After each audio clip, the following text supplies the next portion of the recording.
ആർക്കു വേണ്ടിയും സ്വന്തം സന്തോഷങ്ങൾ മാറ്റാൻ ശ്രമിക്കരുത്. അവസാനം അവർ അവരുടെ സന്തോഷങ്ങൾ തേടിപ്പോകുമ്പോൾ വെറും വിഡ്ഢികളായി നിൽക്കേണ്ടി വരും. അവഗണനയും പരിഗണനയും തിരിച്ചറിയുന്ന നിമിഷം നാം നിൽക്കേണ്ട സ്ഥലം വ്യക്തമാകും.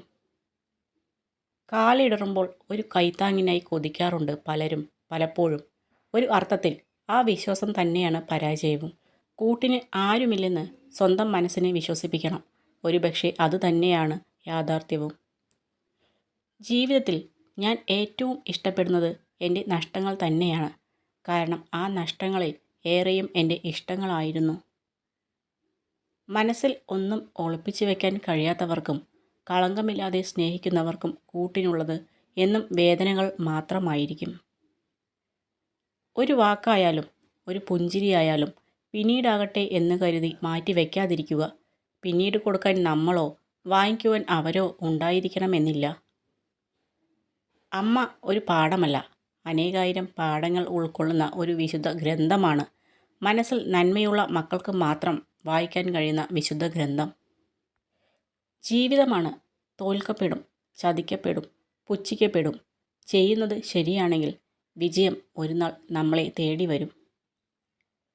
ഉള്ളിലുള്ള കാര്യം അറിയാത്ത കാലത്തോളം പുറമേ നിന്ന് നോക്കുന്നവർക്ക് മനോഹരമാണ് മറ്റുള്ളവരുടെ ജീവിതം. അടർന്നു വീഴുന്നതിനെക്കുറിച്ചോർത്ത് സങ്കടപ്പെടാതിരിക്കുക. അർഹതയില്ലാത്തത് പൊഴിയും, അത് സ്വാഭാവികം മാത്രമാണ്. കാലങ്ങൾ കടന്നു പോകുമ്പോൾ എല്ലാവരിലും മാറ്റങ്ങൾ സംഭവിക്കും.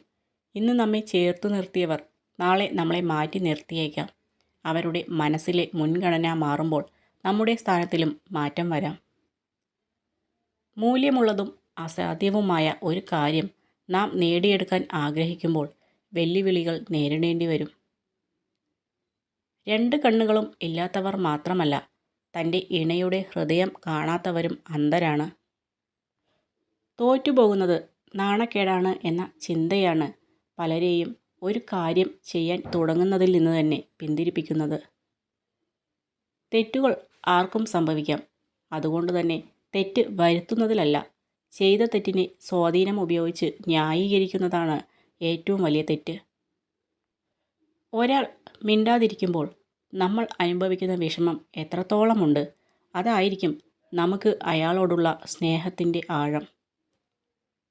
നാം മറ്റുള്ളവരെ മനസ്സിലാക്കും പോലെ അവരും നമ്മളെ മനസ്സിലാക്കും എന്ന ചിന്തയാണ് ഏറ്റവും വലിയ പരാജയം. വാക്ക് ഒരു കത്തി പോലെയാണ്. തമാശയിൽ കുത്തിയാലും ദേഷ്യത്തിൽ കുത്തിയാലും മുറിയും. നിങ്ങൾ നിങ്ങളുടെ ചെവി കൊണ്ട് കേൾക്കാത്ത കാര്യങ്ങളും കണ്ണുകൊണ്ട് കാണാത്ത കാഴ്ചകളും ഒരിക്കലും നിങ്ങളുടെ നാവ് കൊണ്ട് സംസാരിക്കരുത്. ജീവിതത്തിൽ വെളിച്ചം പകരുന്നവരും ഇരുട്ട് പകരുന്നവരുമുണ്ട്. അതിൽ ഇരുട്ടു പകരുന്നവരെ പൂർണ്ണമായും അവഗണിക്കരുത്. കാരണം ഇരുട്ടാണ് വെളിച്ചം എന്തെന്ന തിരിച്ചറിവ് നൽകുന്നത്. നഷ്ടങ്ങളോടും ദുഃഖങ്ങളോടും എപ്പോഴും കടപ്പെട്ടിരിക്കുക. നമ്മുടെ കാഴ്ചകളെ വലുതാക്കിയതിനും മനുഷ്യരെ തിരിച്ചറിയാൻ സഹായിച്ചതിനും ഒറ്റയ്ക്ക് നിൽക്കാൻ പഠിപ്പിച്ചതിനും.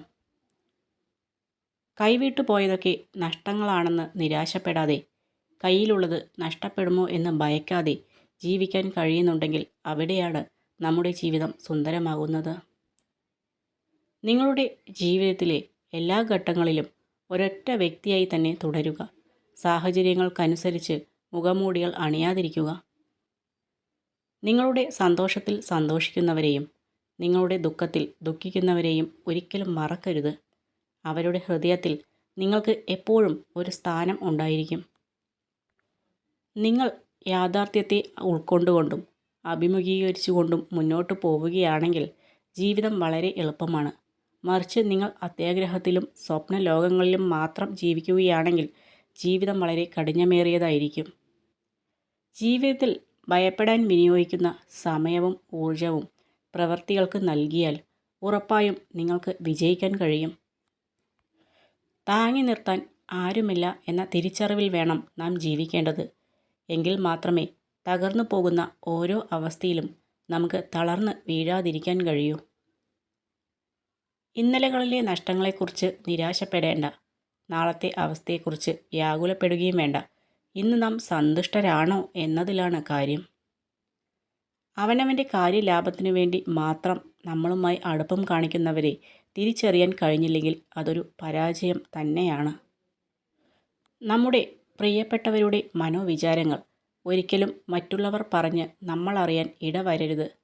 അങ്ങനെ വന്നാൽ മനസ്സിലാക്കണം, അവർക്ക് നമ്മൾ ഒഴിഞ്ഞു കൊടുക്കാൻ സമയമായി എന്ന്. ഒരാളെ ചതിക്കുക എന്നത് ഒരു കടമാണ്. ഒരു നാൾ മറ്റൊരാളുടെ കൈകളിൽ പലിശ സഹിതം തിരിച്ചു കിട്ടുന്ന കടം. വാക്കുകൾക്ക് മുള്ളിനേക്കാൾ മൂർച്ചയുണ്ട്. മുള്ളുകൊണ്ട് ഉണ്ടാവുന്ന മുറിവ് ദിവസങ്ങൾക്കുള്ളിൽ ഉണങ്ങുന്നു. പക്ഷേ ഹൃദയത്തെ വേദനിപ്പിക്കുന്ന വാക്കുകൾ ജീവിതകാലം മുഴുവൻ ഓർമ്മിക്കപ്പെടുന്നു. ജീവിതം നിങ്ങൾക്ക് ഏറ്റവും മികച്ച അവസരങ്ങൾ നൽകിയേക്കാം. എന്നാൽ നിങ്ങളുടെ മാനസികാവസ്ഥ ഫലം നിർണ്ണയിക്കുന്നു. ആളുകൾ നിങ്ങളെ വെറുക്കാൻ തുടങ്ങിയാൽ വിഷമിക്കേണ്ട. അതിനർത്ഥം അവർക്ക് ചെയ്യാൻ കഴിയാത്ത എന്തെങ്കിലും നിങ്ങൾ ചെയ്യുന്നു എന്നാണ്. എല്ലായ്പ്പോഴും ഒരു തുടർച്ചയാണ്. എങ്ങനെ തുടങ്ങി എന്നതിനേക്കാൾ എങ്ങനെ തുടരുന്നു എന്നതാണ് ബന്ധങ്ങളുടെ ആഴവും വ്യാപ്തിയും തീരുമാനിക്കുന്നത്. ജീവിതത്തിൽ എന്തിനും രണ്ടാമതൊരു അവസരമുണ്ട്. എന്നാൽ ജീവിതം മാത്രം രണ്ടാമതൊന്നില്ല. ഉള്ള ജീവിതം കരുതലോടെ സ്നേഹിച്ച് ജീവിക്കുക. നല്ല വ്യക്തികളുമായുള്ള സൗഹൃദം കരിമ്പ് പോലെയാണ്. അത് ഒടിച്ചാലും വളച്ചാലും ചതച്ചാലും പിഴിഞ്ഞാലും കിട്ടുക മധുരമാണ്. ഒരാളുമായി യഥാർത്ഥ ബന്ധം നിലനിർത്താൻ നിങ്ങൾക്ക് ആഗ്രഹമുണ്ടെങ്കിൽ അവരെക്കുറിച്ച് നമുക്കറിയാവുന്ന കാര്യങ്ങൾ മാത്രം വിശ്വസിക്കുക. മറ്റുള്ളവർ പറയുന്നത് കേൾക്കാതിരിക്കുക. ചിലരുടെ സ്വാർത്ഥ താൽപ്പര്യങ്ങൾക്ക് നമ്മളെ കിട്ടില്ല എന്നറിയുമ്പോൾ അവർ നമുക്ക് സമ്മാനിക്കുന്ന പ്രതിഫലത്തിൻ്റെ ഒരു രൂപമാണ് ഒറ്റപ്പെടുത്തൽ. നമ്മളെ വേദനിപ്പിച്ചവരോടുള്ള പ്രതികാരം കാലത്തിന് വിടുക. നമ്മൾ മറന്നാലും കാലം അത് ഭംഗിയായി നിർവഹിക്കുന്നതിന് സാക്ഷികളാകാം. മുഖത്തു നോക്കി സത്യം പറയുന്നവരെ നാം വെറുക്കും. എന്നാൽ ഒളിഞ്ഞിരുന്ന് കുറ്റം പറയുന്നവരെ നാം സ്നേഹിക്കും. അതാണ് ഈ ലോകം. നിനക്കെതിരെ എറിയുന്ന കല്ലുകളെടുത്ത് തിരികെ എറിയരുത്. കൂട്ടിവെച്ച് അതിന് മുകളിൽ കയറി നിൽക്കണം. എന്നിട്ട് എറിഞ്ഞവരെ നോക്കുക. അവർ ഒരുപാട് താഴെയും പ്രതികരിക്കാത്ത നീ അവരിൽ നിന്ന് ഒരുപാട് മുകളിലും എത്തിയിട്ടുണ്ടാകും. തെറ്റുകൾ സംഭവിക്കുന്നത് സ്വാഭാവികമാണ്. പക്ഷെ ഒരിക്കലും വിശ്വാസത്തെ തകർക്കരുത്. കാരണം ക്ഷമിക്കുന്നത് എളുപ്പമാണ്. പക്ഷെ മറക്കുന്നതും വീണ്ടും വിശ്വസിക്കുന്നതും ചിലപ്പോൾ അസാധ്യമാണ്. നിങ്ങളുടെ ചിന്താഗതികളും സ്വപ്നങ്ങളുമാണ് നിങ്ങൾ ജീവിതത്തിൽ എത്രത്തോളം മുന്നോട്ട് പോകുമെന്ന് തീരുമാനിക്കുന്നത്.